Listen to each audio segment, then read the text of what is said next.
Rain has a way of making the city honest. It strips the shine off billboards and turns sidewalks into mirrors, so you have to look at what you are walking through. That night, the water found every seam in my coat and every hole in Noah's sneakers. He hopped over a river that had formed at the curb and still landed in a splash that soaked his socks. He did not complain. He is good at reading my face. When I say we are fine, he pretends to believe me. We had been leaving the shelter late, trying to make the hot dinner stretch a little longer by staying awake. I steered us toward the back alley of a cafe that sometimes tossed out pastries when the clock hit closing. The alley smelled like coffee grounds and wet cardboard. I lifted a lid, checked the bin with the clean white bags, and tried not to make eye contact with a part of myself that remembered a different life. A kitchen with warm lights, a rent receipt paid on time, a pantry that made sense. Noah tugged my sleeve. He had the serious look he uses when he does not want to be a bother. "Can I have the cinnamon one if there is a cinnamon one?" "If there is," I said, and smiled like I could promise it. There were 2 croissants and a paper bag with blueberry muffins, still soft. I wiped rain off my hands and broke a muffin in half. The steam made me dizzy with relief. We stood under a slanted awning and ate quickly, shoulders touching. The world narrowed to warm sweet crumbs and the sound of rain stitching the night together. That is when the car rolled to a stop at the mouth of the alley. It was a long black sedan with no badges on the grille. The kind of car that never needs to explain itself. The engine purred and then went quiet. Noah's hand found mine. I squeezed back.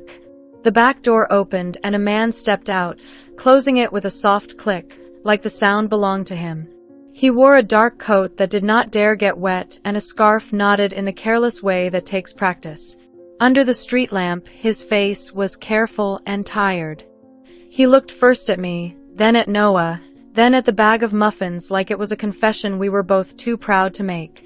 "Are you hungry?" he asked, like he already knew the answer. "We are fine," I said, because pride is muscle memory. "Thank you." He did not move closer. He kept a polite distance, as if we were skittish animals he did not want to scare off. "There is a place nearby where you can be dry," he said. "Hot food. Clean towels. I can take you." People talk about danger like it has sharp teeth, but most of the time it looks like kindness arriving at the wrong hour. I straightened and shifted my body so I was between the man and Noah. "Why?" "Because it is raining," he said. "Because no one should eat dinner in an alley." He did not offer a name. He did not push. He just stood there and let me measure him. The coat was expensive. The shoes were practical.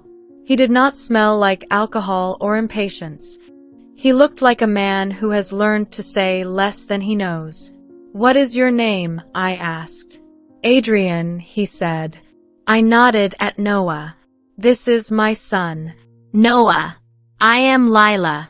Adrian's gaze warmed at Noah's name, a tiny shift that softened the lines near his eyes. "Hello, Noah," he said, like a greeting is a promise. "Would you like to ride in a car that has heat and seats that are not wet?" Noah's eyes flicked to mine. I could see the battle happening there.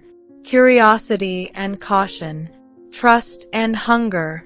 I pressed my palm against his temple, combing wet curls back with my fingers. "We will just see," I said. "We can always say no." Adrian stepped aside and gestured to the open door. "You sit where you like. I will give your space back to you." He waited while we decided. I watched the rain collect on the brim of his coat and roll off as perfect beads. The sedan's interior glowed a soft gold that made the night look colder by contrast. I took a breath that hurt on the way in and nodded. "All right," I said. Noah slid in first, small and stiff, then relaxed when the air wrapped him in warmth. I followed, clutching the bag with the remaining muffin like it was a passport. The leather was smooth and smelled faintly of cedar. A blanket lay folded on the seat. There was a bottle of water in the pocket. Adrian closed the door gently and walked around to the other side. As the car pulled away, The city blurred into rain lines. Streetlights pulsed on wet asphalt. I counted the turns. Left at the laundromat with the flickering sign. Right at the deli with the handwritten specials. Another right where the bus stop shelter dripped like a broken faucet. I tried to make a map in my head and lost it when the driver took a street I did not know. Adrian watched me watch the windows. "You can tell me to stop at any point," he said. "Where are we going?" I asked. "Somewhere safe," he said. Safe is a word that should come with proof. I lifted my chin. "A shelter?" I asked. "A church. A center." "My place," he said, after a small pause. "Only for tonight, if you want it that way." Something in my chest bristled. "We are not charity," I said, a little too sharp. "We are just between." "I know what between feels like," he said. "You do not owe me a story. You do not owe me anything. Just let him be warm." Noah had fallen asleep with the blanket half over his knees, a crumb of muffin stuck to his lip. The sight of his lashes resting heavy against his cheeks broke the argument building in my throat. I looked back at Adrian. He had turned his face away to give us privacy, gaze on the rain racing the glass. The car climbed, leaving the storefronts and the late-night bus routes behind. Buildings grew taller. The streets widened. We crossed a bridge that drew a line of silver across the river.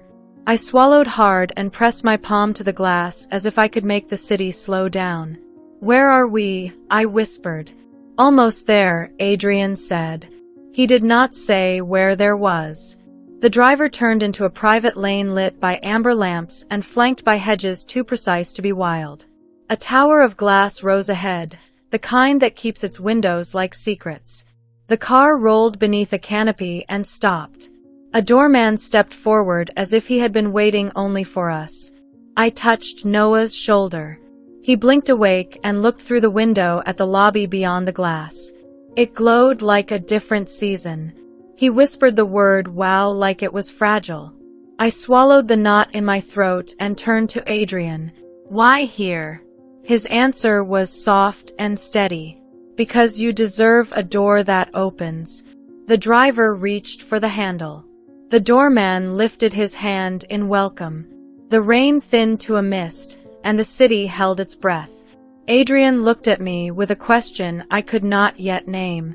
The moment my shoes touched the marble floor of the lobby, I knew this wasn't just any building. Everything felt too polished, too quiet. The air smelled faintly of jasmine, and the warm lighting made the white walls glow like they had their own heartbeat. Noah clung to my coat sleeve, his wide eyes darting between the massive chandelier overhead and the man behind the front desk. Adrian gave a slight nod to the doorman, who opened the glass doors without a single question. No check-in, no clipboard. Like Adrian owned the air in here. We stepped into a private elevator. It was lined with dark wood and mirrored panels that made me hyper-aware of my damp hair and scuffed shoes. Noah ran a finger along the brass railing like it might disappear if he blinked. Adrian pressed the button for the top floor. Just one button. No other stops. "You live here alone?"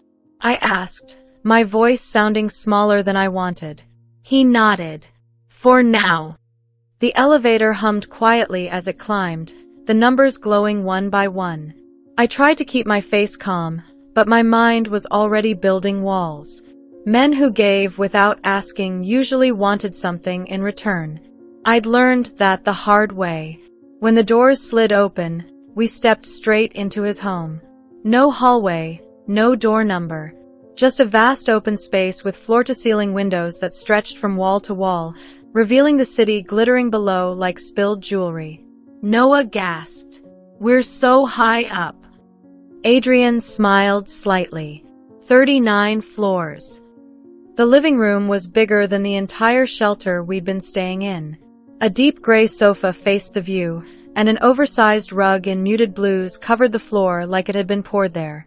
To the right, a kitchen gleamed, stainless steel, spotless, with a row of bar stools tucked neatly under a marble counter. "Your rooms are down there," Adrian said, pointing to a hallway. 2 bedrooms, 1 bath. Everything's stocked. Stocked. I repeated.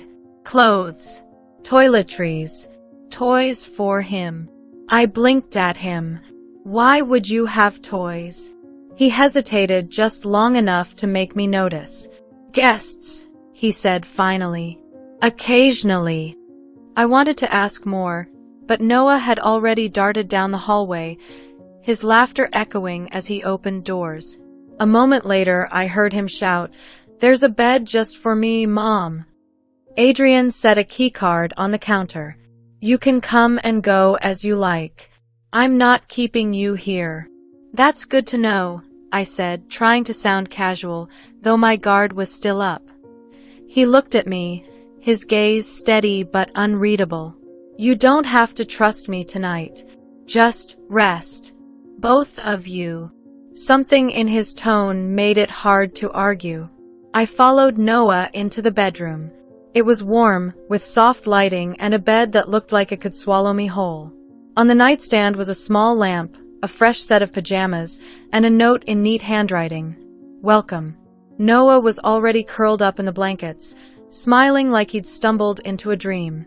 I tucked him in and sat on the edge of the bed, listening to the rain against the window. For the first time in weeks, there was no smell of damp walls, no shuffle of strangers in the hallway, no fear that someone might steal the little we had left. Just the hum of the city far below. I should have been able to relax. But as I switched off the lamp, I heard it, the muffled sound of Adrian's voice from the other room. "She doesn't know who I am, and that's the way it has to stay." The words were quiet, but they sank deep, colder than the rain had ever been. I lay down beside Noah, staring into the dark, wondering what exactly Adrian Cole was hiding and why it had anything to do with me. The next morning, sunlight spilled through the sheer curtains, painting the walls in a pale gold that felt too gentle for my life. For a moment, I forgot where I was. Then Noah rolled over beside me, his small hand clutching the blanket like it was treasure, and the memory came back in pieces. Adrian, the penthouse, the words I'd overheard. In the kitchen, the smell of fresh coffee greeted me. Adrian was already there, sleeves rolled to his elbows, reading something on his tablet. He looked up when I entered. "Good morning," he said. "Morning," I murmured, pulling Noah into a chair. On the counter was a plate of pancakes, berries, and scrambled eggs. It looked like a magazine breakfast, the kind you see and think no one actually eats. "I don't usually cook," Adrian admitted, catching my glance, "but I figured a first morning here should start right." I didn't know what to say to that. Gratitude felt too big and suspicion felt too loud. So I just nodded and poured Noah some juice. The hours that followed were strange. Adrian was around, but he gave us space. Noah explored every corner of the apartment, stopping to marvel at small things. How the water in the sink came out hot instantly, how the couch cushions were so soft they could eat you. By mid-afternoon, I decided I needed to do something useful. Sitting in someone else's luxury wasn't my style. While Noah played in his room, I started tidying the guest space, folding blankets and dusting surfaces that didn't need dusting. That's when I saw it, on the bottom shelf of the bookcase, half hidden behind a stack of novels. A framed photograph. It was Adrian, younger, smiling in a way I hadn't seen yet. Beside him was a woman, elegant, with warm eyes, and a little girl who couldn't have been more than 5.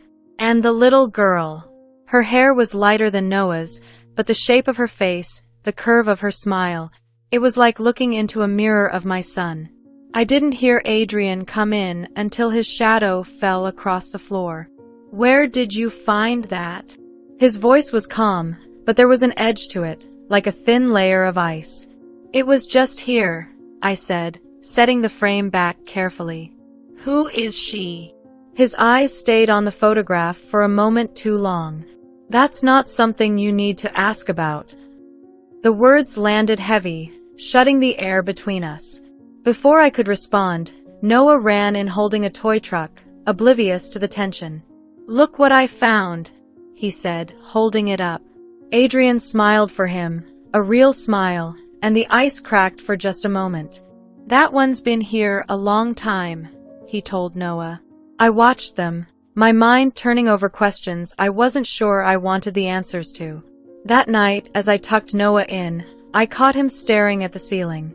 Mom, he whispered, why does Adrian look at me like he knows me? I didn't have an answer, only a feeling that we were in the middle of something I didn't understand, and that whatever it was coming for us whether we were ready or not. The days that followed settled into a strange rhythm. Adrian left early most mornings, dressed in suits that looked like they'd been cut to fit only him. Sometimes he'd return by noon, other times after Noah was already asleep.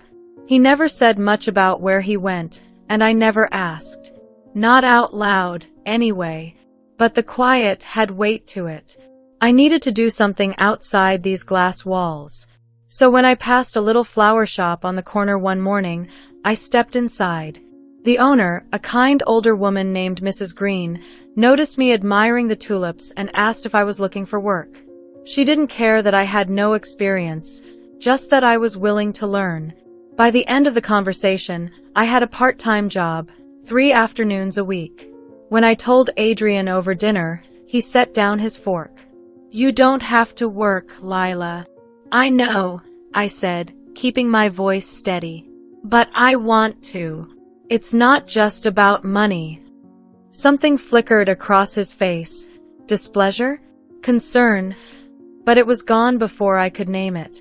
If that's what you want. The first day at the shop, Noah sat in the back with coloring books while I learned how to arrange bouquets. The smell of fresh flowers filled the air, and for the first time in weeks, I felt a little normal. Adrian picked us up after my shift. I noticed how his eyes tracked every man who passed too close to me, his jaw tightening slightly each time. It was protective, maybe, but it felt like something more. That evening, as I walked past the living room, I noticed Noah on the rug, rolling a small toy car back and forth. It was an old model, heavy in his hand, with chipped paint and a faint scratch along one side. Where'd you get that, honey? I asked. Adrian gave it to me, he said. Said it used to be his. When I asked Adrian about it later, his expression changed almost imperceptibly. It belonged to someone else. It's fine. Then he changed the subject, asking about my day at the shop. That night, while I washed the dishes, I caught Noah staring at me from the kitchen doorway. What is it, sweetheart? I asked. He hesitated, then said, Mommy, sometimes when Adrian looks at me, it's like he's remembering something. Not me. Someone else. The words made my skin prickle. I wanted to tell him he was imagining it, that people just look differently sometimes, but I couldn't bring myself to say it, because I'd seen it too. 2 weeks after I started at the flower shop, Adrian mentioned a charity event. We were sitting in the living room, me folding Noah's laundry, him sipping something dark from a crystal glass, when he said, almost casually, There's a gala this Friday. You should come with me. I froze mid-fold. A gala? As in gowns, champagne, and people who think I wandered in by mistake. His mouth curved into a faint smile. Exactly. You'll be fine. I wanted to say no. Crowded rooms full of wealthy strangers were not my world. But before I could, Noah piped up from the couch. You should go, Mom. You never go anywhere fancy. And that was how I found myself standing in front of a mirror Friday night in a dress Adrian had sent up earlier that week. Black silk, simple but perfect.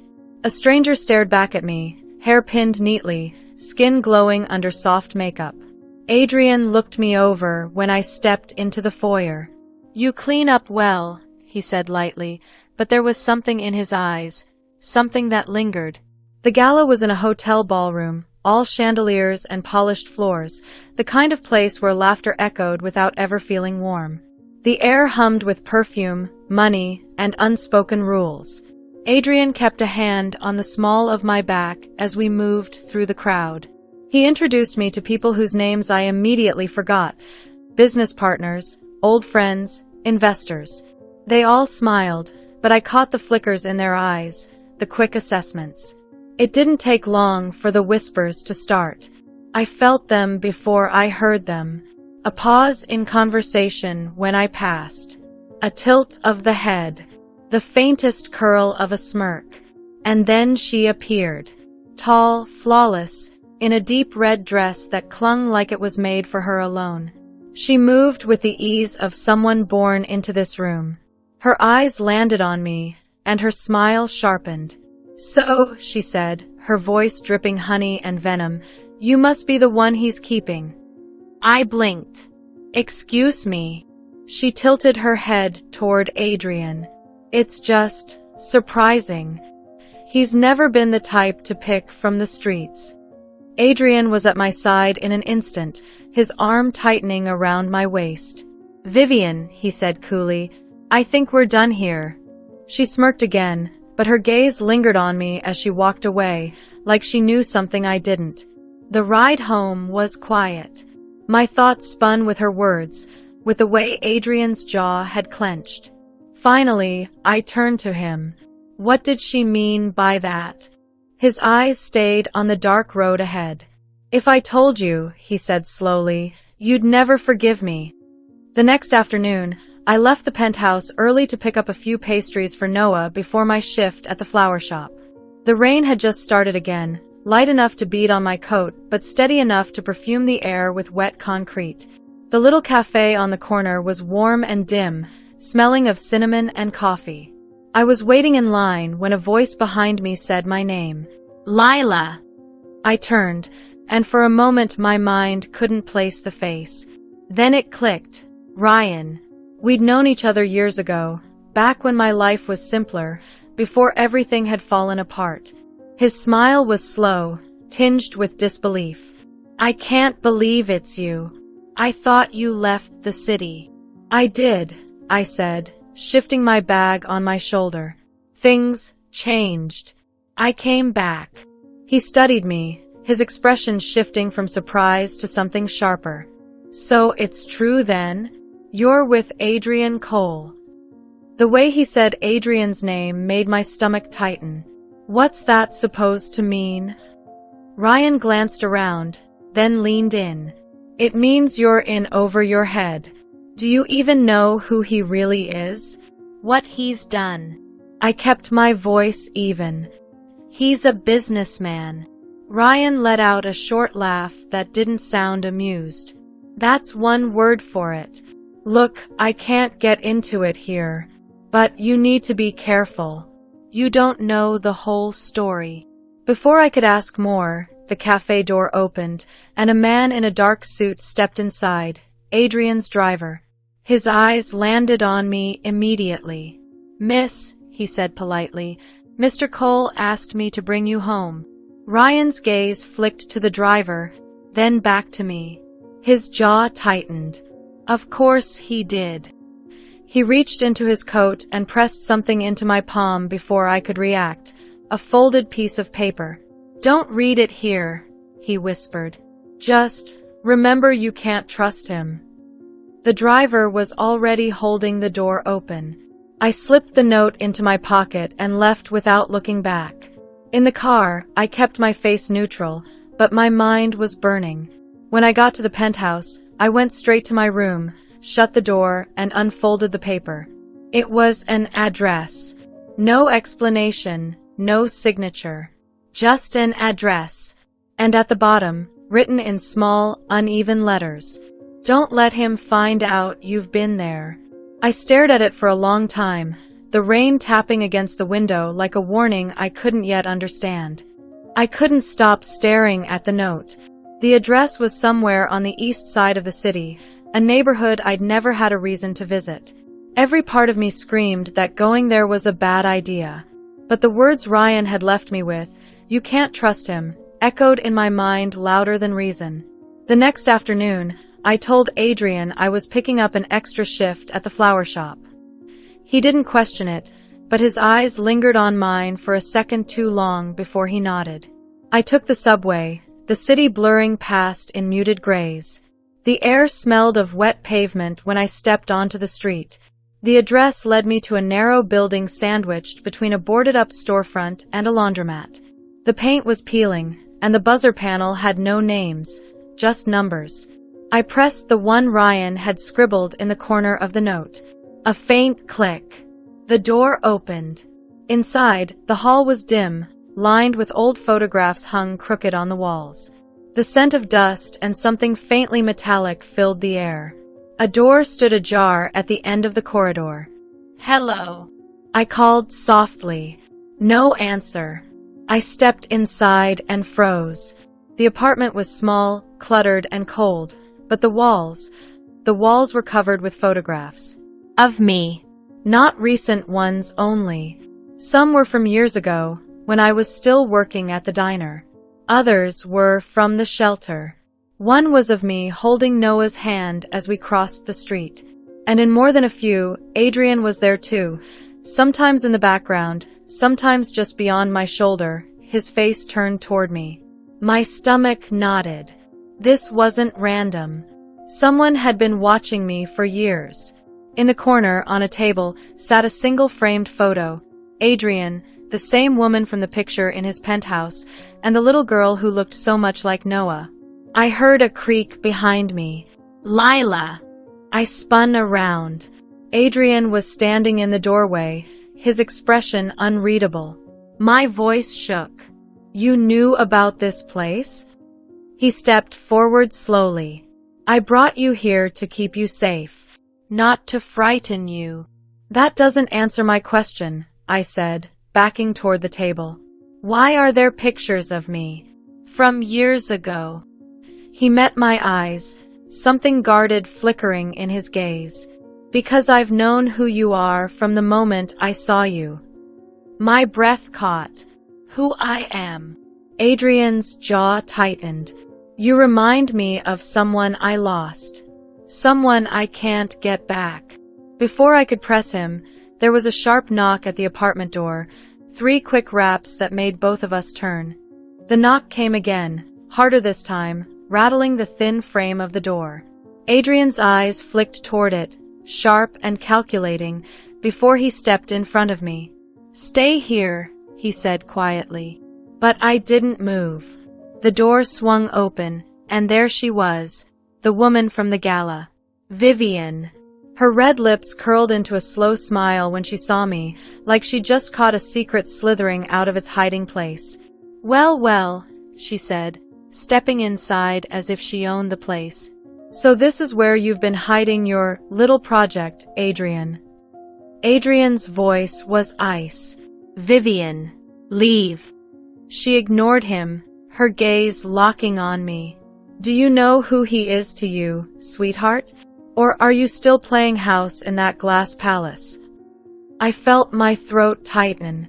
"I don't know what you're talking about." Vivian laughed, low and cruel.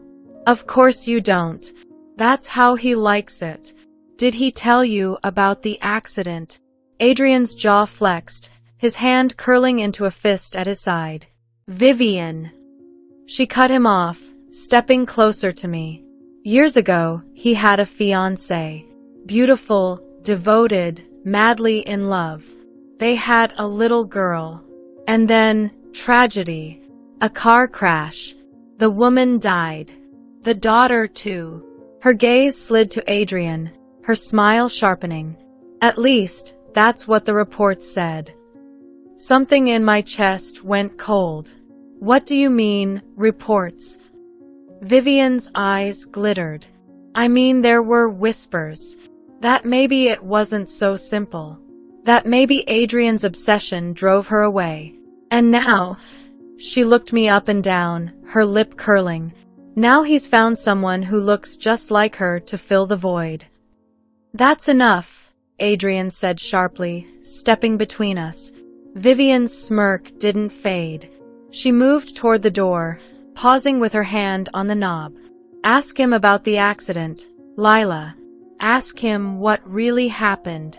The door clicked shut behind her, leaving the room heavy with silence. I looked at Adrian. His face was shadowed, unreadable. "What accident?" I asked, my voice barely above a whisper. He didn't answer right away, but in his eyes I saw the truth. He wasn't ready to tell me everything. Adrian didn't move, didn't speak.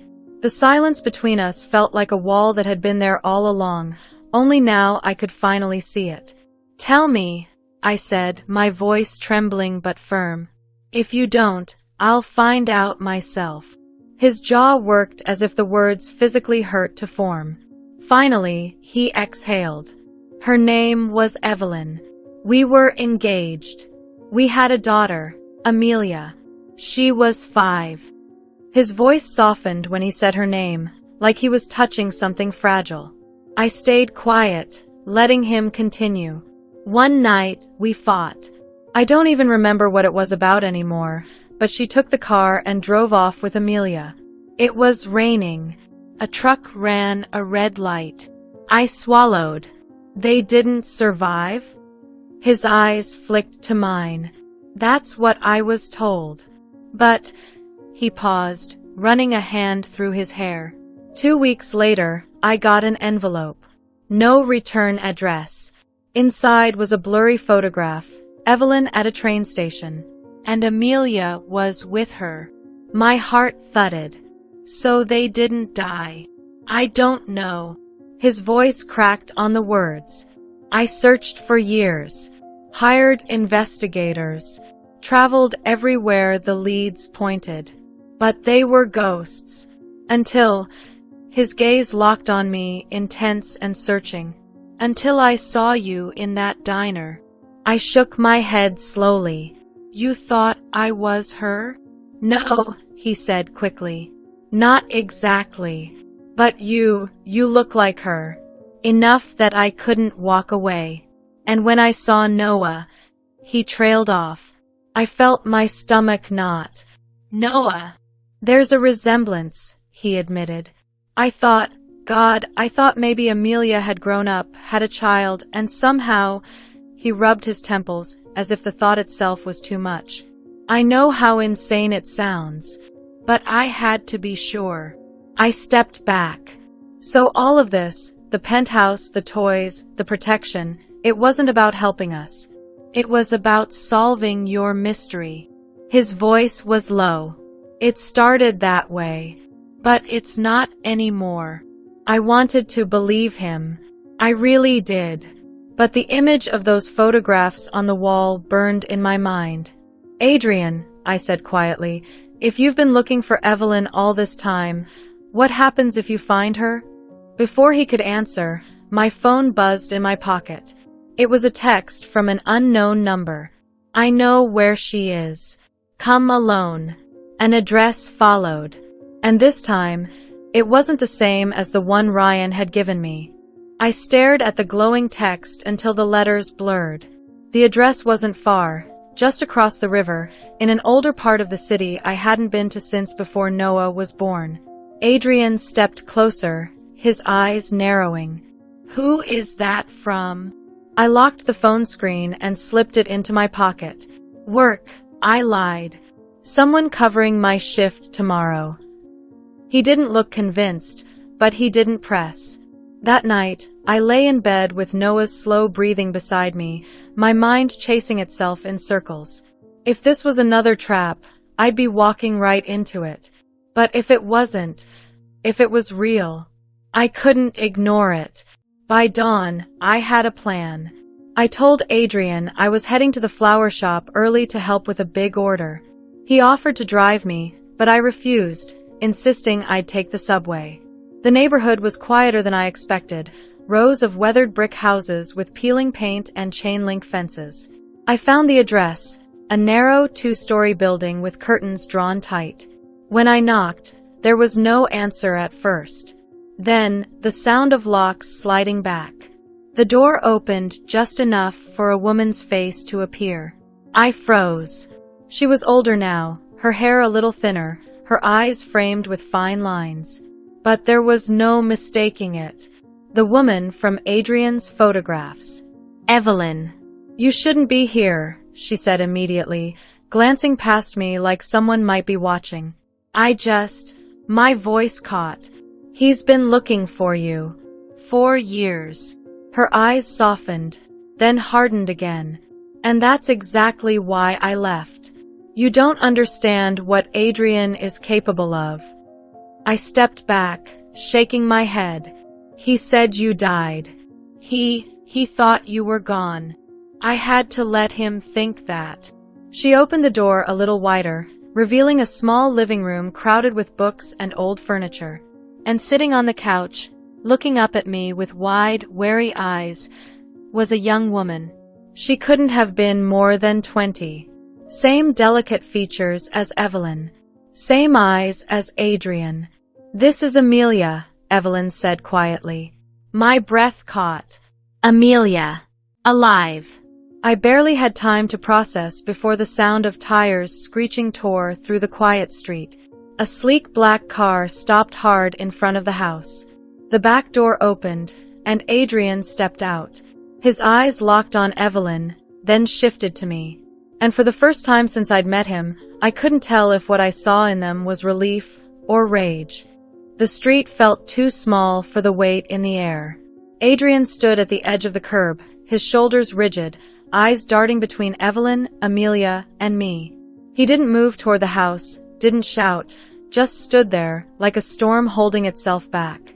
Evelyn's hand tightened on Amelia's shoulder. Get inside, she whispered, her voice trembling. But Amelia didn't move. Her gaze was fixed on Adrian, a dozen unspoken questions in her eyes. Finally, Adrian took a single step forward. Amelia! His voice cracked just slightly, like her name had been locked in his throat for years. Evelyn's voice sharpened. You don't get to speak to her.